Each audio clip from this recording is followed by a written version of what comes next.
दोस्तों आज पेश है खूनी जमीन। ये कवर चित्र है दोस्तों। ठाकुर वीर प्रसाद सिंह, उसकी पत्नी सुलोचना देवी। लेकिन क्या होगा, इतना रुपया कहाँ से आएगा? फिकर तो हमें भी खाई जा रही है सुलोचना। अब हम केवल नाम के ठाकुर रह गए। बेटी के लिए अच्छा घर मिलना तो हाँ कर दी। अगर ठाकुरों वाली आन बान यह शादी नहीं हुई तो किसी को मुंह दिखाने लायक नहीं रह जाएंगे। तब कुछ सोचने सुलोचना ने कहा, एक काम हो सकता है क्या? आप गांव वाली जमीन बेच दीजिए।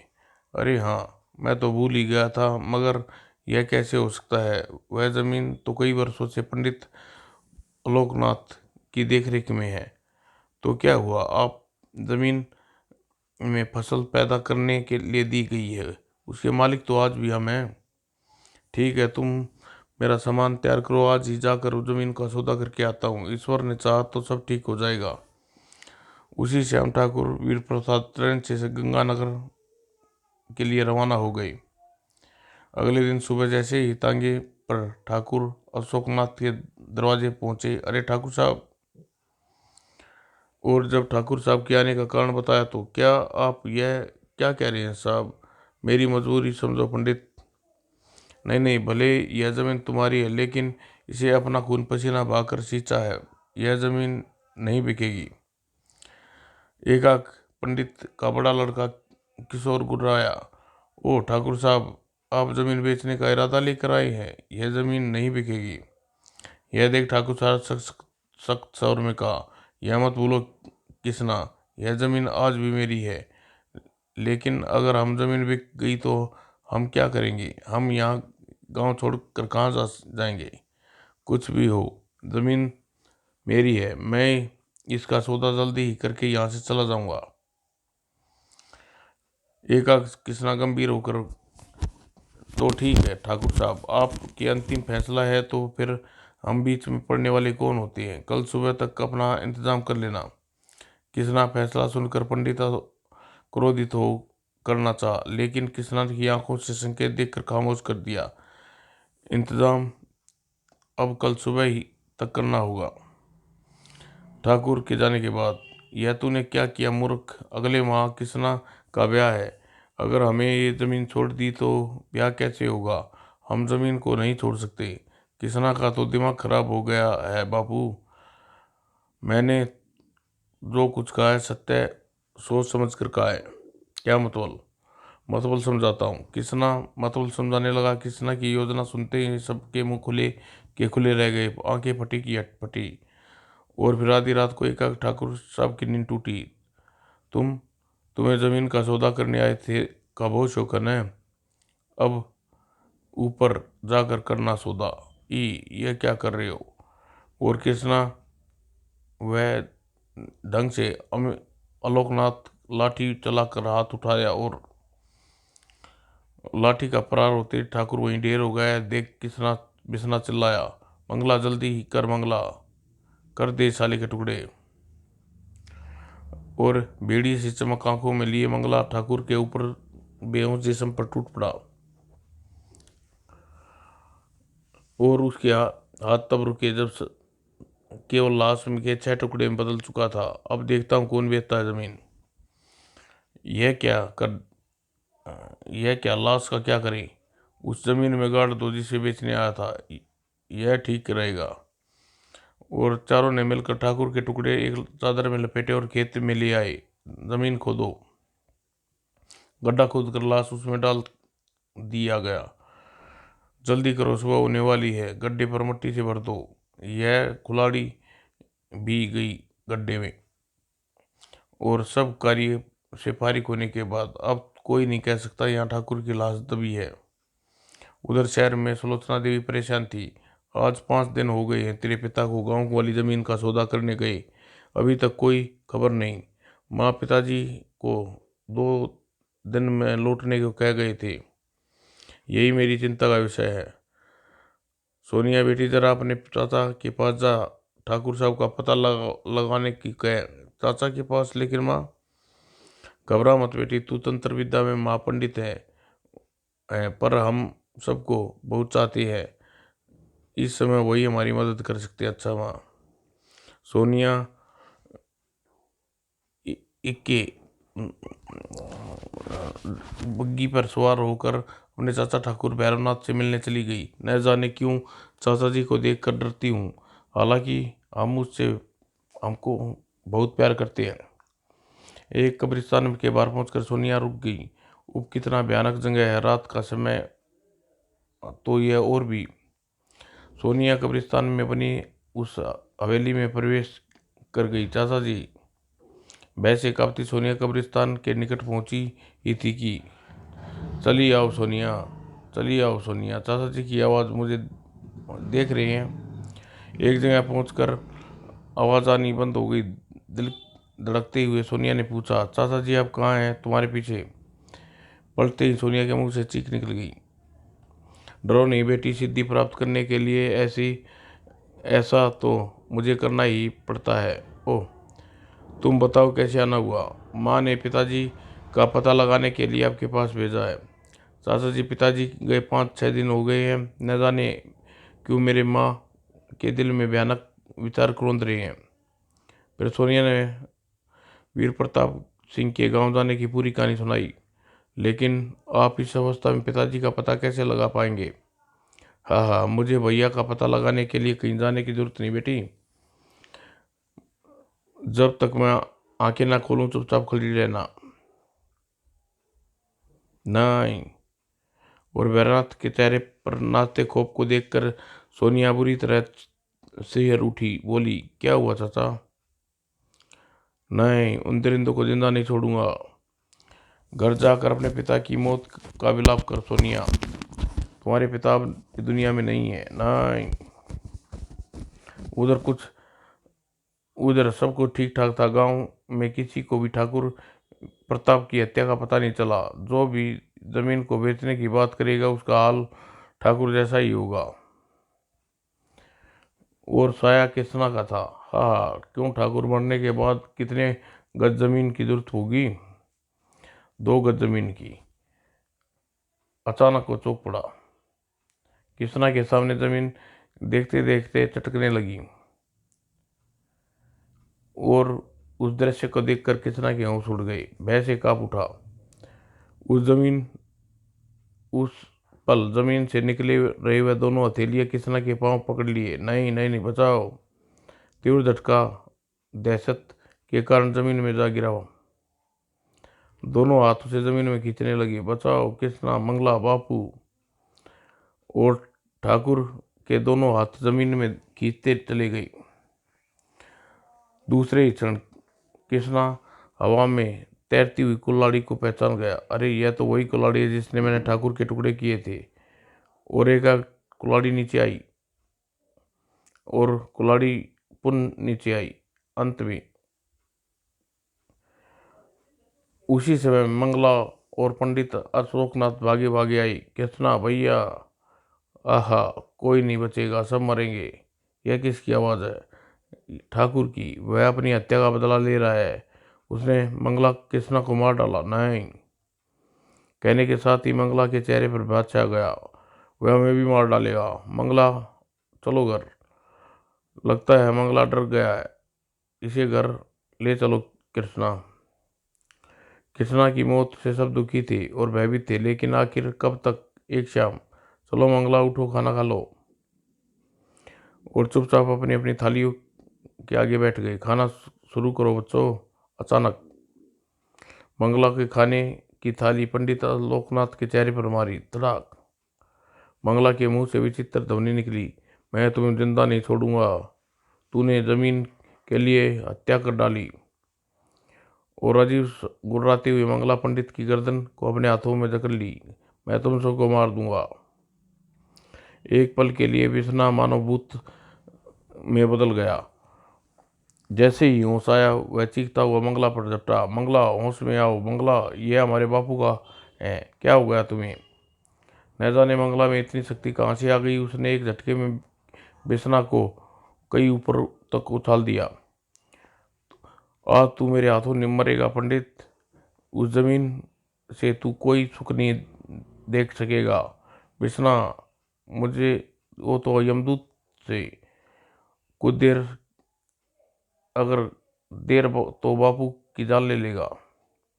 बिस्ना ने डंडा मंगला के सिर पर मारा। क्या यह मर गया? घबराइए नहीं, यह केवल बेहोश है। लेकिन इसे हुआ क्या था? इसका स्वभाव बदल गया था बापू। लगता है ठाकुर की आत्मा हमारे पीछे पड़ गई। ठाकुर की आत्मा? लेकिन अब क्या हुआ? आज रात किसी कट जाए, सुबह मैं गांव के और दौड़ भूतनाथ को बुला ले आऊंगा। वह सब कुछ पहले की तरह ठीक ठाक कर देंगे। यह खतरा उठाना होगा। लेकिन अगर उसे हत्या वाली बात का पता लग गया तो? अगले ही दिन सुबह मंगला की आंख खुली। आह मेरा सिर, शुक्र है होश आ गया। आप इसके पास बैठिए, मैं वो दौड़ को लेके आता हूँ, जल्दी लौटना। उफ, काश मैं ठाकुर उसकी जमीन लौटा देता। अब यह जीवित खूनी जमीन साबित हो रही है। मंगला होश में आ गया।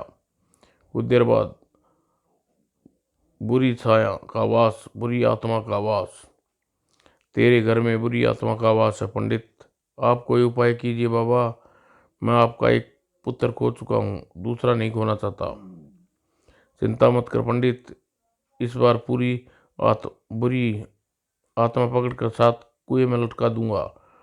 तू बस चीज़ों का इंतजाम कर जो मैंने बताया है। आप आज्ञा करें बाबा। और आदौड़ भूतनाथ ने वस्तुओं की नाम लिखवाने लगा। फिर 2 घंटे बाद, अब मैं इस घर को बंद होने जा रहा हूँ और 1 घंटे में तुम्हारी आवाज़ ने सुनाई दे। बाबा भूतनाथ अंदर जाकर दरवाज़ा बंद कर लिया। घबराने की जरूरत नहीं, ओदड़ बाबा सब ठीक कर देंगे। भगवान करे ऐसा ही हो। 1 घंटा, 2 घंटा, 3 घंटा, 5 घंटा बीत गए। बेटा बाबा 1 घंटे के लिए भीतर गए थे।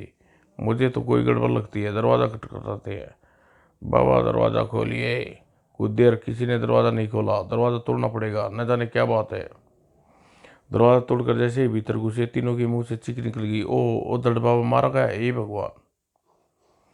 और इसी प्रकार एक एक करके हम भी मारे जाएंगे। ठाकुर की आत्मा हमें नहीं छोड़ेगी। बापू, मैं इस घर में नहीं रहूँगा, मैं जा रहा हूँ। मंगला, मंगला रुको मंगला। मंगला बेटे, मैंने एक फैसला कर लिया है। मैं ठाकुर की खूनी जमीन शहर में जाकर उसकी बीवी को सौंप दूंगा। सब ठीक हो जाएगा। बापू ठीक कह रही है मंगला। ऐसी खूनी जमीन हमें नहीं चाहिए जिसने हमारे बड़े भाई का खून की गंध आती हो। और बात मंगला की समझ में आ गई। उसी रात ओदड़ बाबा बेकार में ही आत्मा का क्रोध का शिकार बन गए। यही बात सोचते सोचते बिस्ना को नींद आ, और रात को किसी की नींद खुली। अचानक मुंह से भयंकर चीख निकल गई। नहीं ठाकुर साहब, हम पर रहम करो, हम तुम्हारी जमीन लौटा देंगे, हमें माफ कर दो, मत मारो। तभी बुरी तरह झंझोड़ा दिया। अरे बिस्ना क्या कर रहा है? उठ। क्या ठाकुर क्या ठाकुर होश में आ? बापू, मैंने ठाकुर की लाश देखी, 6 टुकड़ों में कटी हुई। तू पागल हो गया है? यह देख तूने किसको पैर पकड़ी हुई। यह लेकिन मैंने लाश देखी बापू, तब यहाँ नहीं था। ओह, लेकिन तू फिक्र मत कर, कल जब जमीन ठकुराइन को सौंप देंगे तो अपने आप सबको ठीक हो जाएगा। मगर होनी को कुछ और ही मंजूर था। नहीं बापू, अगर वह लाश आई है तो मैं उस कुल्हाड़ी से उसके इतने टुकड़े कर दूंगा कि वह कभी अपने पैरों पर नहीं खड़ी हो सकती। वो बिस्ना कुल्हाड़ी लेकर अपने कमरे में चला गया। अगर अब ठाकुर की लाश मुझे दिखाई दी तो? न चाहते हुए कि आंख लग गई। कुछ देर बाद उस आंख खुली तो कौन है? ठाकुर की आत्मा, तूने मेरे हाथों नहीं बचेगी। खचाक, आ खचाक। तभी बदहास पंडित आलोकनाथ भीतर प्रवेश किया। भीतर का दृश्य देखकर सिर से पाँव कांप गया। बिस्ना, कमबख्त, क्या कर दिया तूने? मैंने ठाकुर की लाश का कीमा बना दूंगा बापू। हाँ हाँ, अब वह कभी हमें तंग नहीं करेगी। अरे कमबख्त, यह देख क्या नर्क कर डाला तूने। अपने भाई मंगला को ठाकुर की लाश समझ कर मार डाला। क्या मंगला नहीं? हकीकत जानकर बिस्ना पागलों के समान फूट फूट कर रो पड़ा। मंगला, यह मेरा भाई गया, मेरा भाई। हे भगवान, अब क्या होगा? उप, मेरा दिमाग खराब हो गया जो मैंने ठाकुर की जमीन पर नजर डाली। भूकंप से भाव चेहरे पर लिए का बिस्ना गुर्रा उठा। बापू, ठाकुर की लाश हमारे पीछे नहीं छोड़ेगी। उससे पीछा छुड़ाने के लिए की रास्ता नजर आता है क्या? हम ठाकुर की लाश को कब्र से निकाल कर अग्नि के सुपुर्द कर देंगे और समय तक सुबह का हो चुका है। और अगली रात वे सब खेत पर पहुंचे। मंगला शरीर की गठड़ी बनाकर बापू इस सब आगे को भी वहीं अग्नि दे देंगे। दोनों खेत पे स्थान पर पहुंचे। ठाकुर के टुकड़े दबाए थे और साथ में एक चिता तैयार कर दी। आज के बाद तेरा कोई अस्तित्व तो नहीं रहेगा ठाकुर। और बिस्ना जल्दी जल्दी जमीन खोदने लगा। अचानक साय साय करती तेज हवा चलने लगी। उपांधी नांदी। पंडित आलोकनाथ का शरीर सूखे पत्ते की तरह कांपा और हवा में उठ गया। पंडित का शरीर चिता पर जाने लगा। बिस्ना, बचा मुझे। और पंडित का शरीर चिता पर आ गिरा और चिता में आग अपने आप आग लग गई। आग, बिस्ना, आ बापू। पलक झपकते ही लकड़ियों के ढेर ने आग पकड़ ली और पंडित आलोकनाथ आग में जल मरा। बिस्ना को जैसे होश आया। ओह, मुझे तुरंत ठाकुर साहब की लाश निकाल कर आग के सुपुर्द करनी होगी, वरना वह मुझे भी जिंदा नहीं छोड़ेगा। बिस्ना लौट कर रवि पलटा ही था। फावड़ा चला रहा था। तेज रोशनी से सरोवर हो गया। यह रोशनी। बिस्ना उछल पड़ा। सिर दी। ओ पंडित मंगला का लड़का बिस्ना, इंस्पेक्टर, इससे पूछो ठाकुर साहब की लाश कहाँ दबाई है इन्होंने? क्यों बिस्ना, पहले तो तू यह बता, यह किसकी चिता जल रही है? यह चिता? हाँ, यह चिता ही तो है। और फिर भय से कांपता हुआ रोता बिस्ना सुलोचना की देवी के पांव गिर पड़ा। मुझे माफ कर दे ठकुराइन, मैंने तुम्हारी सारी जमीन तुम्हें सौंप दूंगा, मगर मुझे बचा ले। ठाकुर साहब की आत्मा हमारा पूरा परिवार खत्म कर डाला, वह मुझे भी मार डालेगी। मुझे बचा ले ठकुराइन। यह देख, कभी अभी ठाकुर साहब की आत्मा ने मेरे बापू को जिंदा जला डाला। पाप कभी छुपता नहीं। कभी ने तुम लोगों ने जो कुछ पिताजी के साथ किया उसका फल तुम्हें भुगतना होगा। लेकिन तुमने यह चिता बनाई किसके लिए थी? वो ठाकुर साहब की लाश जलाने के लिए। इसका मतलब लाश यहीं दफन है? Yes sir. यह जगह खोद कर लाश को अपने कब्जे में लो। तभी जीप की इंजन चालू अपने आप चाबी घूम गई और इंस्पेक्टर करिश्मा देखकर उछल पड़ा और स्टीयरिंग अपने आप घूमा और जीप बिस्ना की तरफ दौड़ने लगी। बचो बिस्ना। बिस्ना चौंक कर ही रह गया। दूसरे पल जीप टक्कर से कई फुट उछल गया। उछलने के बाद बिस्ना जमीन पर गिरा। जीप पलट कर फिर उसकी तरफ तेजी से लपकी। दूसरे ही पल बिस्ना की अंतिम चीख गूंजी। सबके उसके ऊपर से गुजर कर जीप रुक गई। केवल एक व्यक्ति इन घटनाओं की हकीकत जानता था, वह था ठाकुर भैरवनाथ। पहली बार मुझे अपनी शक्तियों का गलत इस्तेमाल करना पड़ा, लेकिन मैं संतुष्ट हूँ। तांत्रिक शक्तियों का इस्तेमाल इंसानों की जिंदगी को बदला लेने के लिए नहीं, आज भैया की आत्मा को चैन मिलेगा। उधर ठाकुर प्रताप सिंह की अस्थियां जमीन से मिलने के बाद ठाकुर का विधिवत अंतिम संस्कार किया गया। झूठी मान मर्यादा रखने के लिए हमें अपनी जमीन बेचने की नौबत आई। जितने कसाईयों का खून पिया। लेकिन अब मैंने फैसला कर लिया, मैं अपनी बेटी की शादी सादगी से करूंगी। वह जमीन मैं गांव के निर्धन लोगों में बांट दूंगी। सुलोचना देवी, काश यह फैसला आपने पहले किया होता तो इतनी जान न जाती। समाप्त दोस्तों।